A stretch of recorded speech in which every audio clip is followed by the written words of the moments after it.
Miss Girl. You're the final boss of acting nonchalant. Nothing gets to you. Emotions are too messy. You're just too cool for that. Type shit.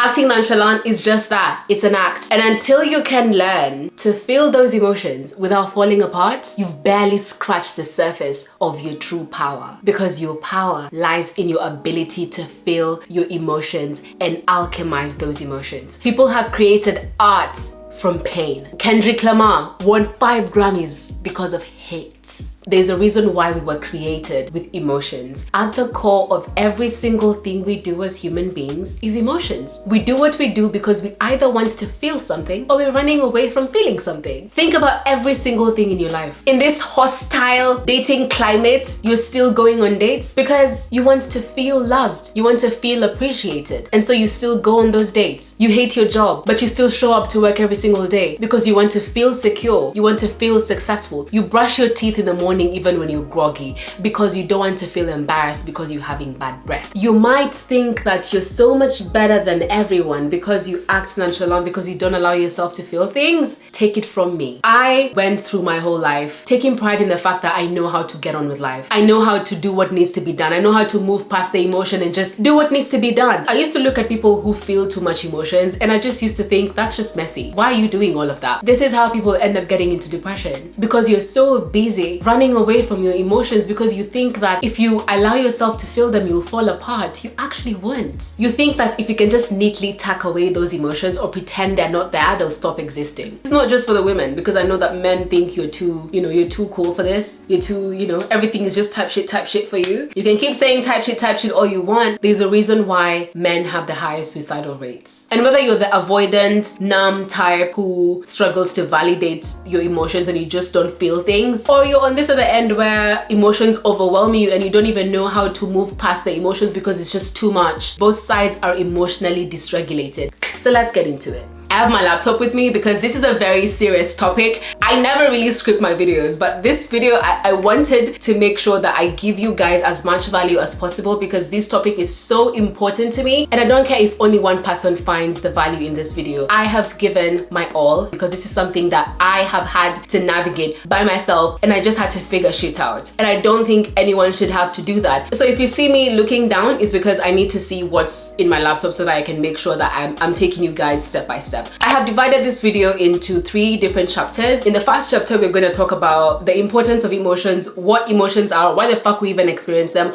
what's even the point of having them. And then in the second chapter, I'm going to take you through some mindset shifts to reframe your idea around emotions. And then in the final part, I'm actually going to take you through how to actually feel those emotions and alchemize them instead of falling apart. We know what emotions are. I don't have to define what emotions are, but if you're one of those people who need a definition, emotions are just feelings, strong feelings that we have towards people, things, circumstances, whatever. But I want to go more into the quantum mechanics definition of emotions. According to quantum physics, emotions are energy in motion. It's literally in the word emotion. The reason why I really wanted to use this definition is because at the core of who we are, we're energy. And if this is the first time you're hearing this, I want to break it down to you. Emotions technically live in the body. They don't live in the mind, they live in the body. Either it will feel like a tightness in the chest or a knot in your stomach or a lump in your throat. And because emotions are energy in motion, if you don't allow yourself to feel those emotions, process them, and move past them, they get stuck in the body. That stagnation is going to cause distress in the body. Either it will turn into depression, anxiety, numbness, alcoholism, addiction, cancer. Just because you're not feeling those emotions doesn't mean that they have disappeared. They sink into the body, they sink into the nervous system, they go into your shadow. They start to control your life without you even knowing. Because at this point, I don't have to tell you that you have your conscious mind and your subconscious mind. You already know that. We already know that the subconscious mind controls 95% of everything that you're doing in life. You could be reading all the books, listening to all the podcasts, watching all the YouTube videos, and wondering why your life is not changing. You're taking in all this knowledge and thinking that because you intellectualize the information, you think that that's changing your life. It's not enough for you to just understand that, oh, I react like this because I went through trauma, because I went through something when I was a child. You need to be able to actually go back, feel those emotions, and reset your nervous system. momentum. This is how you end up getting the job that you always wanted and somehow you sabotage it. This is how you end up getting the partner that you've always wanted and then you don't know what to do with them. And it just gets to a point where you're like, what the fuck is wrong with me? Why can't I just do this? I filmed this exact topic 2 months ago and the video was just sitting there because I kept looking at it and I just couldn't bring myself to edit the video because it felt too vulnerable and I just was feeling like it's just too out there. I looked back at that video and I was like, actually, I don't think I was even in the place to actually really give good advice on that video, so I had to actually redo the video again. You can feel so stuck and you're not understanding why you're stuck, because I'm looking at myself and I'm like, I have read the books, I have watched the YouTube videos, I have listened to the podcast, like I've done everything and I was still feeling stuck. Why? Because I was intellectualizing my emotions. Because I was telling myself that whenever I would feel something, I'd tell myself, I'm not supposed to feel that. I'm not supposed to feel that. That's a negative thing. And if I'm feeling negative emotions, then I'm creating a negative reality, blah, blah, blah. Like, I complicated the whole thing and it was just so simple. It's just an emotion. Let yourself feel it. Emotion. Motion means movement. It comes and goes. On your luteal phase, you feel like you're gonna kill yourself. On your follicular phase, you're ready to solve world hunger. You feel powerful enough to solve world hunger. You're sitting there arguing with your subconscious mind. My subscribers would know that I haven't posted in like 50 years and my consistency has really been struggling on YouTube. And I'm not gonna lie to you guys. It was this fucking emotions. It was this same fucking emotions. I graduated. I already knew what I wanted to do. I have been so frustrated with my career. I've been putting in all the work and doing all these things and I'm still frustrated. And I woke up one day and I'm like, I don't feel like doing this anymore. I was so angry at so many things that had happened to me. Most of the times when we're thinking we're feeling angry about something, anger is just a symptom. There's a deeper emotion that we're feeling and we're running away from, and it's most likely shame. I felt so much shame around so many things. I was walking around feeling guilty, feeling like I can't really be as powerful and as vibrant as I really want to be because I have to tone myself down. And all of this came from me having to perform to be loved from a young age. Things that happened to me when I was 5-10 years old and I thought I had moved past them because I knew about them, because I had talked about them, was still affecting me to date. After I finished primary school, I did really well and I wasn't really celebrated as much as I thought I was, and my cousins and the people that were around me hadn't really done well in their exams. So I remember ignoring the fact that I had done well and I spent most of my time trying to pretend like I hadn't done well because I didn't want the people around me to feel bad. I was 13 and yet it affected me so much so that since then, in high school, in uni, I couldn't be asked. When I was younger, my academics were everything to me. They were my solace. I found joy in being academic, in studying, in performing well. And then I went to uni and I couldn't be asked. And I kept thinking that it's laziness or procrastination. Your nervous system is trying to protect you because it still thinks you're in danger. Consciously, I've moved past this. Like, I know what happened. I know that I wasn't celebrated and I know how it affected me. And I felt like me just knowing that is enough, and that meant that I had dealt with it. But it was clearly informing every single decision. Since then, I struggled with momentum. Every single time I would build momentum for some time and then I just suddenly stop. It gets to a point where I feel like I'm falling out of love with what I'm doing. And I kept doing this again and again and I was like, why the fuck am I doing this? I love being a creator. I love being a YouTuber. I love showing up here. But I kept finding myself in these cycles where I show up for 2 days and then I stop. When I was going to uni, I can literally count on one hand how many lectures I went for. I was even shocked I graduated. It was that bad. I know in my core, I am a very academic person. I'm actually a very, very smart person. But there was a part of me that had felt so hurt by what happened to me in primary school when I thought that my family was going to treat me better because I did well in my studies and they didn't. And I was so heartbroken by that. My nervous system was like, okay, so what's the fucking point of even trying? So the entire time when I kept thinking it was a laziness issue, I feel like crying. Oh my God. So the entire time I kept thinking that it was a laziness issue. I kept thinking that I was lazy and I just wasn't consistent enough, and I didn't just want it that bad, because my nervous system was trying to protect me from another heartbreak of pouring my heart and soul into something only for me to get nothing from it. So this entire time I kept thinking that I'm being lazy, I'm being stagnant, I'm being this and I'm that, and I'm using those opportunities to be mean to myself. This entire time, all I needed to do was actually acknowledge that that situation fucking sucked and I didn't deserve that. I needed to come into terms with, I don't have to perform to be loved. I don't have to do well to be worthy of love. I had to come to that understanding and really accept it and integrate that emotion. I'm not the type of creator who talks about my life or even talks about negative things that are happening in my life, because I just, as I've said, I used to think that feeling emotions is just messy, and especially showing those emotions in public is even messier. So I ran away from anything that resembled that. But I'm sitting here now telling you, when you can finally allow yourself to feel that emotion, you can move past it. Because now I'm sat here showing up, doing what I need to do, and I have made peace with the fact that I'm not going to be accepted by everybody. That's not the point of me doing this. I'm not doing YouTube to be loved by everybody. I'm doing YouTube to find my own people, to find my community, the people that resonate with me. And not everybody is going to like that world. And that's okay. I'm so passionate about this conversation because, guys, it has taken me a long time to get here. Whew.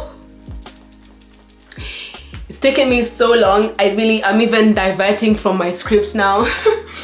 I'm even diverting from my scripts now because I feel so passionate about this conversation, but I really...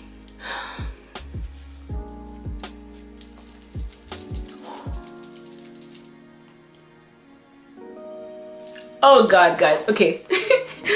Whew, give me a sec.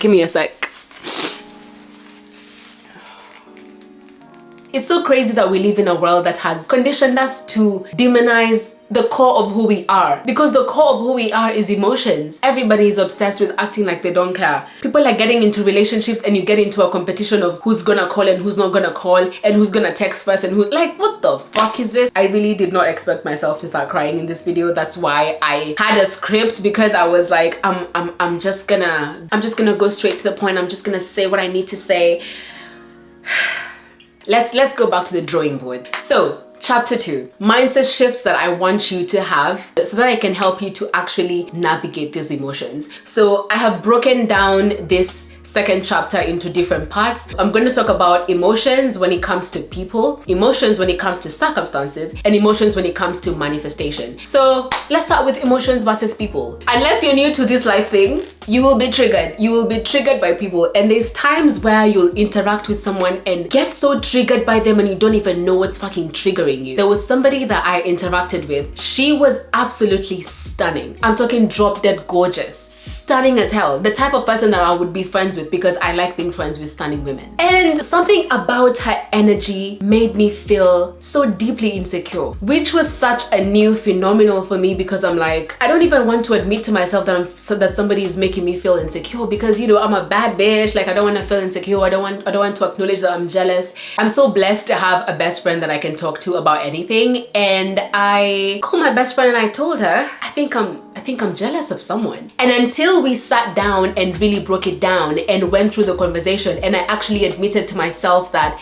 this person is triggering an insecurity in me that I haven't maneuvered, I was really being passive aggressive to this girl, and she didn't deserve that passive aggressiveness. The most passive aggressive people are the people who are so woke. Oh, you're so nonchalant, you're so nonchalant. Meanwhile, you're screaming and shouting at everybody. People are asking you what's wrong, you say nothing. And then when they stop asking you what's wrong, you're like, so you're actually gonna stop asking me what's wrong? I was gonna tell you the 5th time.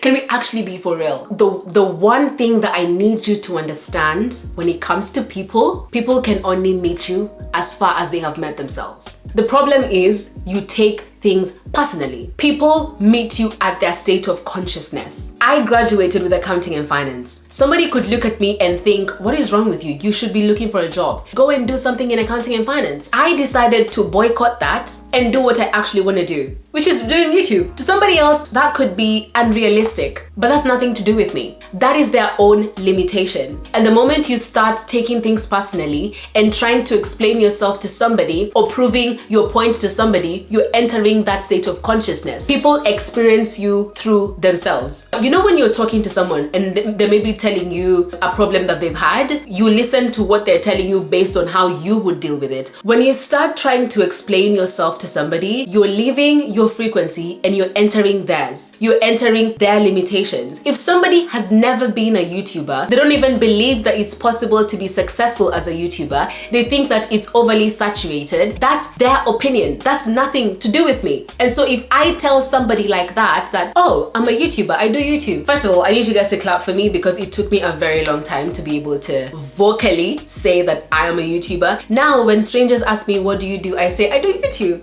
I am a YouTuber because this is my job. And I take so much pride in saying that now because this is my career and I'm incredibly blessed to be able to do this. I missed you guys so much. I missed being on camera. The joy that I'm feeling in this moment talking to a fucking camera. I know I'm talking to you, babes. I know I'm talking to you and you look tantalizing, by the way, sorry. But the joy that I'm feeling in this moment, I have never felt like myself until now. I'm questioning all the other videos I've ever done because I'm just like, people can only meet you as far as they have met themselves. The problem is you keep expecting people that don't even love themselves to love you. They're not unavoidant only towards you, they're unavoidant even with themselves. They drown themselves in addictions because they're running away from the emptiness that they're feeling in their life. But somehow you think that you're the one who's going to reignite the passion in their life. You might reignite it for 2 minutes, but they won't actually change for you. People change when they want to. They change for themselves. So when you start taking things personally, which we've all done, they've never felt love from themselves. How the hell do you think they're going to feel love for you? Cliches are cliches for a reason because they're true. The saying goes, hurt people hurt more people. You're partnering up with somebody who is hurt and you're thinking that they won't hurt you, babes. Of course they will. They can only meet you as far as they've met themselves. They interact with you based on the state of consciousness that they're at. If somebody is bitter, regardless of how much joy I bring to them and how much I tell them that there's so much more to life and they should be happy and what, they're just gonna look at me annoyed.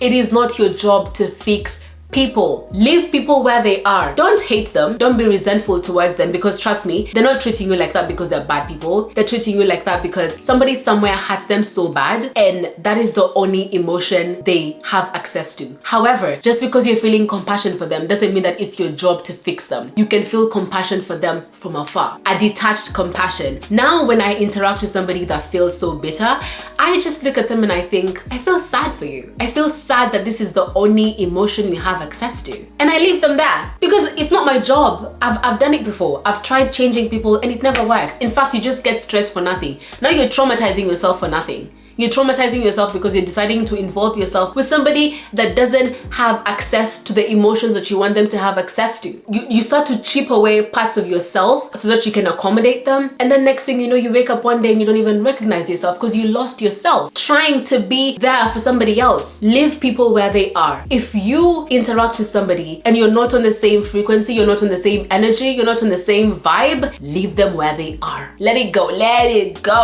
Give it a rest. People trigger you from their level of healing, not from your level of worth. You think it's about you. They cannot see you beyond how they see themselves. Mastery when it comes to dealing with people is when you can hold compassion for someone without taking on their chaos. Their chaos has nothing to do with you in the first place. Let them be. And now, emotions versus circumstances. This is probably going to shake you to the core. Life in itself is meaningless. The good and the bad things that happen to you, they don't really have meaning. They just are. How does that make you feel that I said that? You probably want to argue. We are the ones who give meaning to life. We're the ones who make it mean something. And what does that mean? You can control the meaning that you give to life. You can control the perception that you give to things. For a very long time when I was a child, I was so bothered by the fact that my dad wasn't involved in my life. I remember being maybe like 5-6 years old and I went to school and the kids were asking me, so where's your dad? Why does your dad not come to school? And that was the first time I started thinking, oh, is it like a thing that I don't have my dad. Oh, I didn't even realize I didn't have my dad. And from then on, I couldn't think of anything else. I kept wanting to grow up in a complete family, and that became my whole identity. Of course, at that time, I was young. I didn't really have any understanding as to why my dad wasn't in my life and how that would have affected me if he was in my life and all of that. So at that point, I saw not having my dad in my life as a negative thing. In fact, I felt it was so negative that I was 9 years old and I asked my mom, what is the difference between me and an orphan? I didn't grow up with both my parents. My mom lived in the UK since I was 2 years old, and my dad was not involved in my life. He was in Kenya, but he just never really came to see me. Now, I'm not gonna sit here and demonize him because I only know one side of the story and I don't know what his reasons were. But now that I am grown, one of the things that I'm so grateful for is the fact that the only parent I have is my mom, because my mom is everything to me. She has gone above and beyond to fill both shoes, and I couldn't be more grateful. I listen to some of the things that some of my friends and the people that come from complete families go through, and I'm like, I cannot imagine being in a situation like that. My mom is everything to me. She's my best friend. She's been the kindest person to me this entire time as I've been going through this funk. And I'm not gonna call it depression because I wasn't diagnosed with depression, but in this funk where I felt like I'm losing my purpose, I don't really know what I'm doing, my mom has been so patient with me. It had been bothering her for some time that I wasn't posting on YouTube, because when I told her I wanted to start a YouTube channel and I wanted to do social media, it was a proper conversation and she agreed for me to do it. She trusted me to do it. And so I knew as the days were going by where I wasn't showing up, where I wasn't being consistent, I knew at the back of my mind that it was bothering my mom. But she never yelled, she never forced her way on me. She just trusted me enough to know that I'm going to get myself out of this situation. If I was to define heaven, this is what heaven looks like. I am adored by my mom. There hasn't been a day in my life, even when I was in Kenya and she was here, that I ever doubted the love that my mom has for me. I have always known how much my mom loves me. She tells me, she shows me, everything she does is for me. It couldn't have gone in a better way. But I could have easily chosen to stay stuck in that idea and that perception of, oh, I didn't grow up in a complete family. Oh my God, poor me. I could have easily chosen to see that event as a negative thing. But since I shifted to seeing it as a blessing, to seeing it as my heaven, to seeing it as literally the universe going out of their way to make sure I grow up in a happy home, is when I started to experience the joy and the fulfillment that my life actually is. I am honestly the luckiest girl in the world because I have the best mom to ever exist. And I know everyone says that about their mother. I know that everybody says, my mom is the best thing. Nah.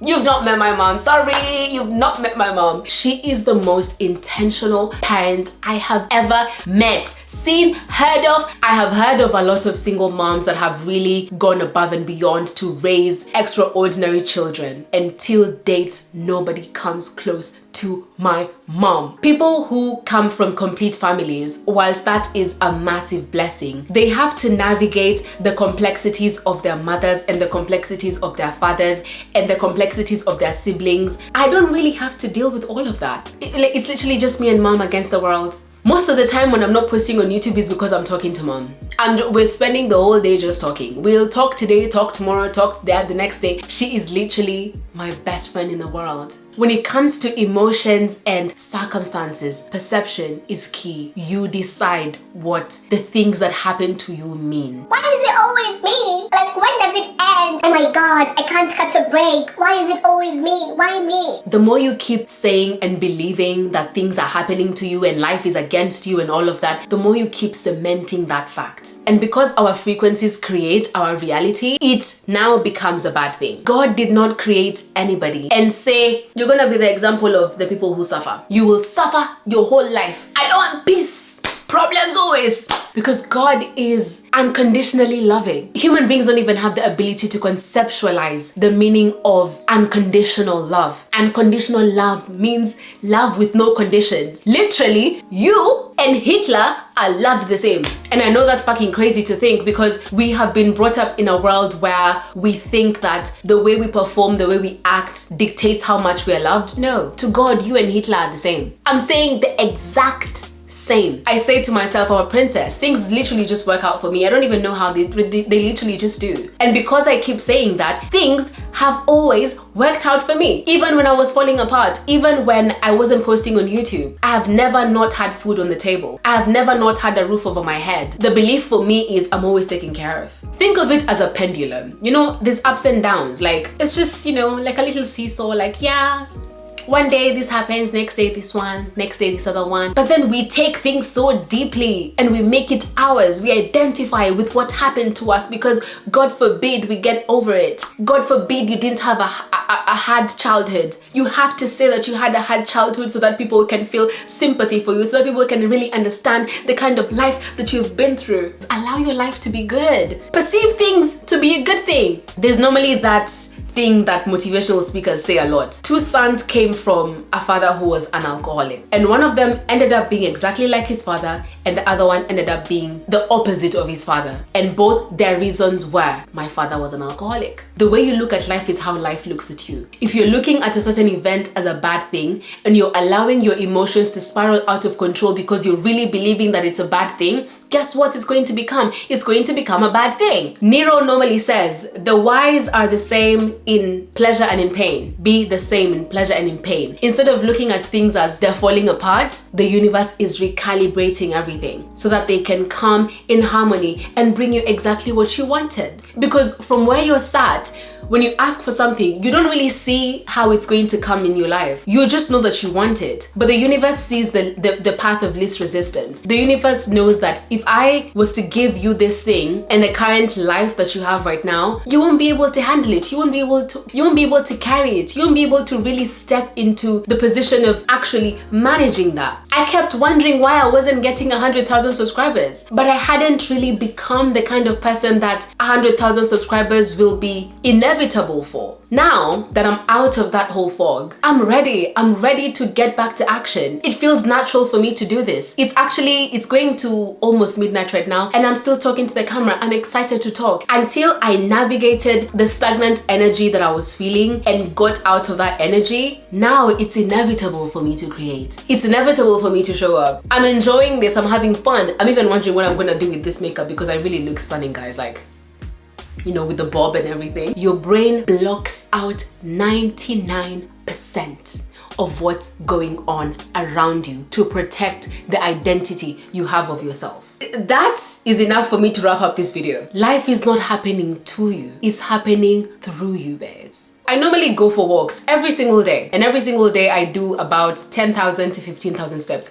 Actually, these days I've been doing about like 14,000 mostly. That's normally the sweet spot for me. And I normally go to, there's a nature trail that's around where I live. Every single day I use the same path. I sort of move away from the designated walking paths and I go up a slight hill and find myself somewhere on top. And every single time I would go there, I would have to walk so much further and go really on the inside to find somewhere to sit. And 3 days ago, I said to myself, oh, I'm gonna go up that hill and then I'll stand there so I can see the view from here. And as I was climbing this hill, I kept thinking, oh, it would really be nice if there was somewhere to sit here. Tell me why. I turned to my left and I see there's been a chair all along. I have passed there for 5 months now. I have never seen that chair. And even today when I went, I could see the chair from the ground. Like when I looked up, I could see the chair right there. I've been coming here every single day for 5 months and I've never seen this chair. The chair has always been there. I know that this is a very small example and it may look insignificant, but this is as literal as it is. Your brain literally blocks out 99% of what's going on to protect the identity and the self-concept you have of yourself. So when you're busy saying that your life is hard and nothing ever works out for you, guess what you're always going to see? Your brain will filter out all the good things. It will filter out all the opportunities, all the love around you. It will filter all of that out to specifically show you less than 1% of the things that match your self-concept. So when you're busy saying nobody likes you, you always end up interacting with people who don't like you. You somehow end up being the only one who's experiencing racism, the only one who's meeting up with the angry people every day. Loughborough is a predominantly white area. I have never experienced racism. Passively, actively. I keep hearing about people who have experienced racism and I'm like, where are you guys living? Everyone has been always lovely to me. And it might sound conceited for me to say that, but I've always believed that I am a likable person. So I only end up interacting with people who find me likable. I'm pretty sure that there's people who find me annoying, but they're not in my vicinity. I don't end up interacting with them. Like my brain blocks that out because according to me, I'm a very likable person. And now because you collapsed into an identity of not being liked, guess what circumstances you start attracting? You start attracting the circumstances of you not being liked. So this actually bleeds into the next part of this conversation, which is emotions versus manifestation. Now, before you tell me that you don't believe in manifestation, I'm gonna give you a different definition that I abide by, which I got once again from Nero. Nero defines manifestation as internally shifting to a degree where you're no longer emotionally dependent on seeing your reality change. Nigga, you should be so proud of me. I'm literally quoting these things like from the top of my head. Manifesting is when you have shifted internally. Most of the times when you're consuming manifestation content, you think that manifesting is when the thing happens, like when the thing materializes or like changing your reality or whatever. The reality that we're experiencing is a mirror of who we are internally. You cannot experience something externally if you haven't experienced it internally. The problem is you keep looking at the mirror and wondering why the mirror is not smiling back at you. Meanwhile, you're frowning. There is a mirror in front of me actually. I look stunning. The universe is very accurate in the things that you materialize and those that you don't. I'm going to make it very simple for you. You materialize the things that you feel on a daily basis. It's that simple. It's not about how much you're visualizing, because think about it. You sit down and meditate for maybe 20 minutes and then the rest of the day you go back to thinking and feeling like who you've always thought yourself to be. So what is actually manifesting is your state of consciousness. What is your state of consciousness? Emotions. So regardless of how much you're listening to affirmations every morning and you're waking up on the right side of the bed and then you go for a walk and you connect with the earth and you hug a tree and you take off your shoes and you walk in the grass so that you can really connect with the earth. Once you're done with that and you move back to you go back to living your life, what emotions are you feeling on a daily basis? Because that is what is going to manifest. So when you're saying that you're abundant, you're saying it with your words, but at the back of your mind you're calculating how much you don't have enough money for rent. Guess what's going to manifest? You not having rent. When you're busy saying that you're loved and you're adored, but when you're sitting with yourself, you look at yourself in disgust and you wonder if your friends even like you, and you think that you're annoying to be around, and you think that people are only tolerating you, guess what's going to manifest? And this is why emotions are so important, because they literally create the life that you're living. You don't manifest what you want. You don't get what you want. You get what you embody. You get who you are on a daily basis. And the largest part of who you are is the emotions that you're feeling or not allowing yourself to feel on a daily basis. And here's the gag. You could be sat there calling yourself nonchalant. You don't allow yourself to feel things.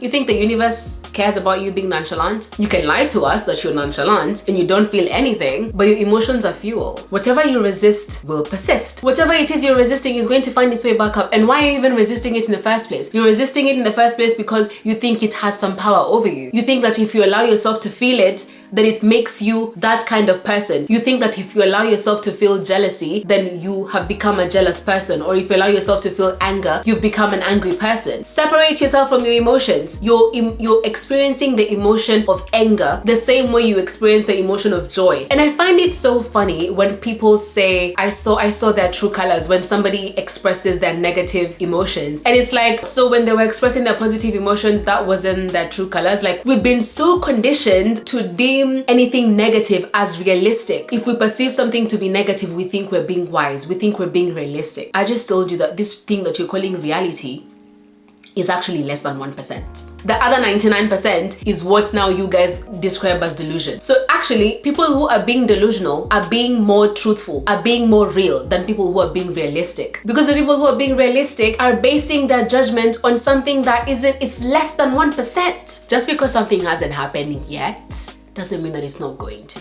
Doesn't mean that in time, as long as you continue to maintain this state of feeling abundant, the state of knowing that you're always taken care of no matter what, that you always have more than enough, until you can maintain that frequency for long enough, the money that you want to manifest is not going to manifest. When you're thinking that you're being nonchalant, the universe doesn't care about your nonchalance, babes. The universe sees right through all of that. Suppressing your emotions blocks your ability to connect with your desire. If you're suppressing pain, if you're suppressing sadness, sadness, you're also suppressing joy. For you to be able to feel the joy that you want to feel, the abundance that you want to feel, you need to be able to also feel the sadness and the fear. Because the whole point of having those emotions is because they are informing you of something that is going on in your subconscious mind, something that needs your attention. Use your emotions as a guide to the frequency that you're maintaining. There is no part of me that feels jealous for the people that decided to pursue accounting and finance as a career. I don't want to do that. I don't care if I did the degree. But when I see somebody like Aaliyah's face, she's living in Dubai and living in New York and she's in London because of YouTube,